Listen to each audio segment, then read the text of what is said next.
আল্লাহ বলেন ওমান ইয়াত্তাকিল্লাহা ইয়াজআল লাহু মাখরাজা ওয়া ইয়ারযুকুহু মিন হাইসু লা ইয়াহতাসিব।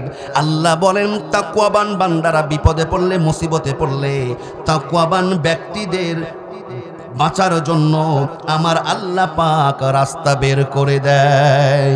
এবং ওই মুত্তাকি তাকওয়াবান ব্যক্তিদের জন্য আল্লাহ পাক রিজিক এমন জায়গা থেকে ব্যবস্থা করবে তা সেটা কল্পনাও করতে পারবে না।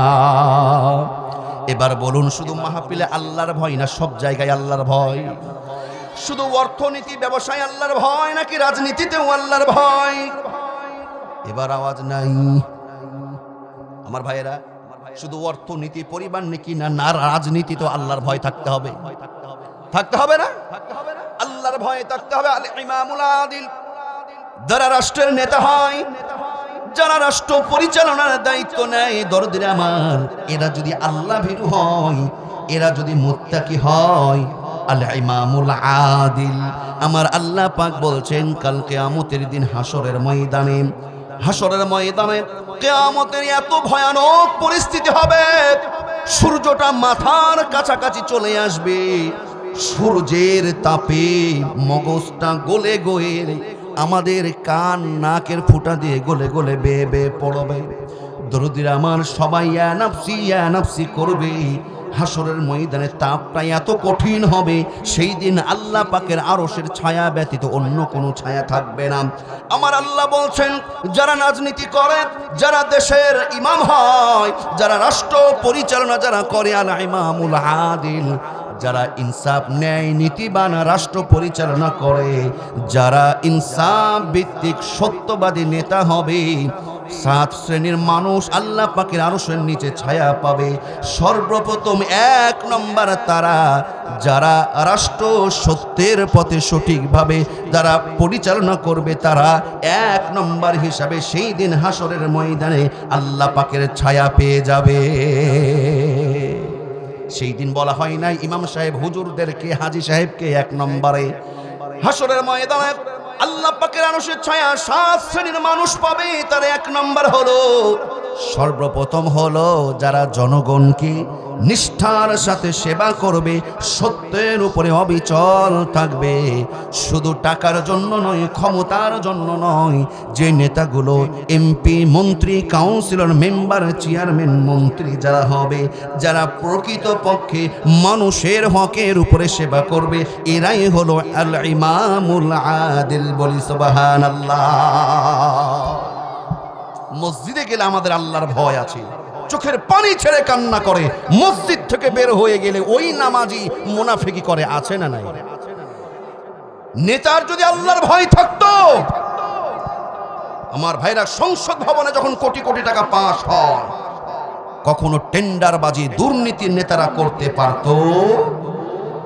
আমার ভাইয়েরা, দেশটা স্বাধীন হওয়ার পরে দেশের সম্পদগুলো যদি সুষ্ঠুভাবে রক্ষণাবেক্ষণ করা হতো, আমাদের দেশ অনেক আগেই এই বাংলাদেশটা লন্ডনের রূপ নিত। কথা বলুন ঠিক না বেটি? কিন্তু আমাদের বড় আফসোস, কাউকে ছোট করার জন্য বলছি নয়, সবার শিক্ষার জন্য বলছি, আমাদের রক্ষকগুলো হয়ে গেছেন, সবাই বলেন রক্ষকগুলো হয়েছেন কি? করোনার সময় দেখলাম যে সরকার পাশ করলো, করোনার সময় বিপদ অসহায় মানুষদের জন্য চাউল, ডাউল, তেল পাশ করা হলো না? ওরে অসহায় মানুষকে দাওয়াত দিয়ে দিচ্ছেন, নেতার চোখের তলে তেলের বোতল। রক্ষক হয়েছে কি? ভক্ষক। এইগুলো ইমামুল আদিল হতে পারে না। অর্থাৎ এই নেতাদেরকে আল্লাহর ভয় আছে? আর একটু আওয়াজ দেবেন, আছে? ওমরের মতন নেতা হতে হবে। হযরত ওমর ফারুক আল্লাহর নবীর কাছ থেকে কেমন শিক্ষা গ্রহণ করেছেন, সময় নেবা না, শুনুন শুনুন। ওমর নেতা কেমন ছিল, নেতার দিলে আল্লাহর ভয় তাকওয়া কেমন ছিল। হযরত ওমর ফারুক আমিরুল মুমিনিন, খলিফাতুল মুসলিমিন, রাতে, গভীর রাতে, রাতের আধারে তিনি বের হয়ে যেতেন কে কি অবস্থায় আছে খোঁজ নেওয়ার জন্য। হযরত ওমর ফারুক বের হয়ে গেলেন গভীর রাতে জনগণের খোঁজ খবর নেওয়ার জন্য। মরুভূমি অঞ্চলে চলতে শুরু করলেন।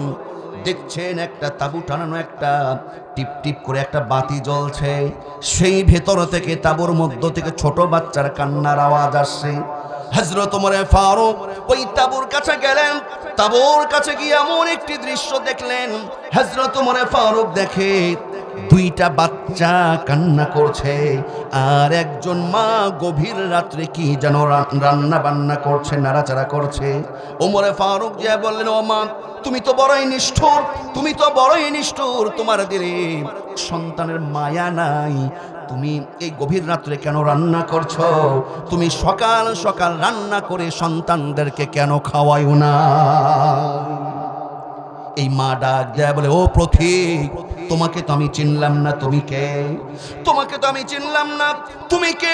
মা ডাক দেয়, বলে, ও পথিক, আমরা মদিনার বাইরে রাষ্ট্র থেকে এসেছি, আমরা মদিনায় এসেছি কয়েকদিন হলো, 3-4 দিন না খাওয়া। আমরা মদিনার প্রেসিডেন্টের কাছে যাব, সময়ের কারণে সেই জায়গায় পৌঁছাতে পারি নাই। তবে সন্তানদেরকে আগে আগে কেন খাওয়াও নাই? 3-4 দিন ধরে আমাদের খাবার নাই, খাওয়ার মতন কিছু নাই। আমি চুলার উপরে যে পাতিল চড়িয়েছি, এইখানে কোনো রান্না হচ্ছে না।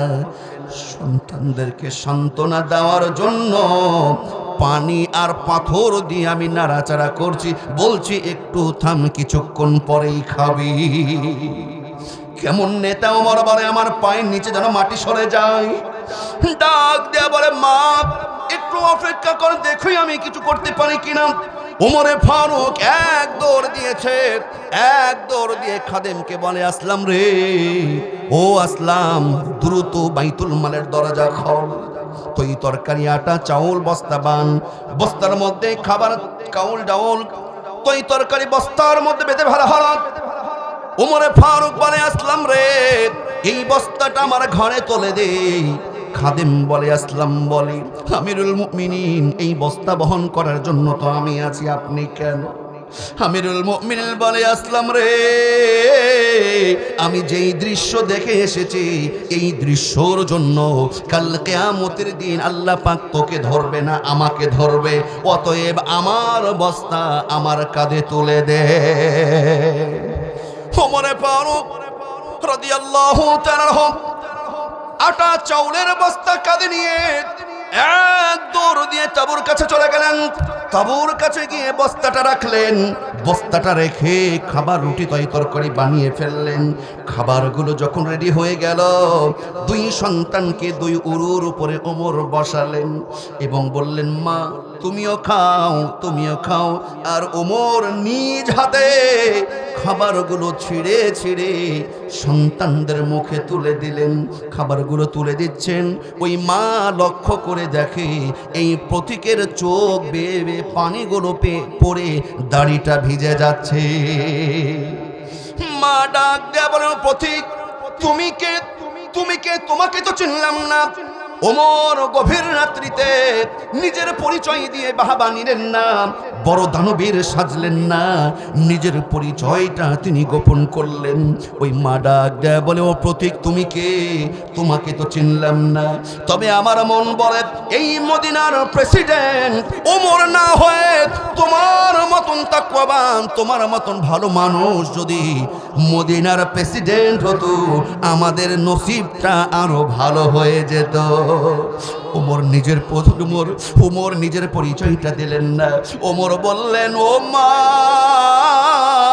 আগামীকালকে সকালে তুমি ওমরের দরবারে আসবে, ওমরের দরবারে আসবে, সেইখানে আমাকে দেখতে পাবে। আমি চেষ্টা করব আরো কিছু করে দেওয়ার। এবার পরের দিন সকালবেলায় ওই মা যখন খলিফার দরবারে যাচ্ছে, খলিফার দরবারে গিয়ে দেখে, হাই রে হাই, খলিফার চেয়ারে যিনি বসা তিনি আর অন্য কেউ নয়, তিনি হলেন যিনি রাত্রে বেলায় চাউল আটার বস্তা নিয়ে আমাদের কাছে দৌড়িয়ে গেছিলেন। ওই মা ডাক দেয়া বলে, আমিরুল মুমিনিন খলিফাতুল মুসলিমিন, রাত্রিবেলায় কেন আপনি আপনার পরিচয়টা গোপন রেখেছেন? আপনি কেন নিজের পরিচয়টা দেন নাই? আমাদের ভুল হয়ে গেছে। জড়সড় হয়ে বলছে, মা ডাক দেয়া বলে, ও আমিরুল মুমিনিন, আপনি ক্ষমা করে দেন, আপনি মাফ করে দেন, আমাদের বিয়াদবি হয়ে গেছে। আমিরুল মুমিনিন খলিফাতুল মুসলিম ওমর ডাক দেয়া বলে, ও মা, ও মা, তুমি উল্টা আমার কাছে ক্ষমা চাইবে না, আমার কাছে মাপ চাইবে না, বরং মা আমি তোমার কাছে মাপ চাই, তোমার কাছে ক্ষমা চাই যে তুমি না বলার আগে আমি কেন খোঁজ নিয়ে তোমার কাছে যথাসময়ে খাবার পৌঁছে দিতে পারলাম না। এই জন্য কাল কিয়ামতের দিন আল্লাহ পাকের আসামির কাঠ গড়ায় আমি ওমরকে তুমি আসামি বানিও না, বরং তুমি আমাকে ক্ষমা করে দাও। আল্লাহু আকবার।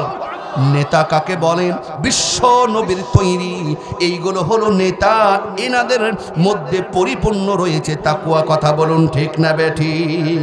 আমার ভাইয়েরা, আমাদের এই সবুজ শ্যামল সুফলা বাংলাদেশ, এই রাষ্ট্রটাকেও যদি তাকওয়াবান ব্যক্তি দিয়ে উমরের মতন, আবু বকরের মতন প্রকৃত দেশপ্রেমিক মানবপ্রেমিক দিয়ে ব্যক্তিকে যদি দেশটা পরিচালনা করা হয়, আমাদের জন্য কেমন হয়? এমন যদি হতো আমার দেশের শাসক হতো, ওমরেরই মতো হতো, আবু বকরের মতো। এমন যদি হতো আমার দেশের শাসক হতো, ওমরেরই মতো হতো, আবু বকরের মতো। আমার দেশের মা বোনেরা লাঞ্ছিত হতো না, আমার দেশের কৃষক শ্রমিক বঞ্চিত হতো না, আমার দেশের মা বোনেরা লাঞ্ছিত হতো না, আমার দেশের কৃষক শ্রমিক বঞ্চিত হতো না। ধনী গরিব ভালোবাসায় জীবন ফিরে পেত যদি আমার শাসক হতো ওমরেরই মতো। এমন যদি হতো আমার দেশের শাসক হতো ওমরেরই মতো হতো, আবু বকরের মতো। এমন যদি হতো আমার দেশের শাসক হতো ওমরেরই মতো হতো, আবু বকর। পড়ুন আমিন, আরো আওয়াজ দিয়ে পড়ুন আমিন।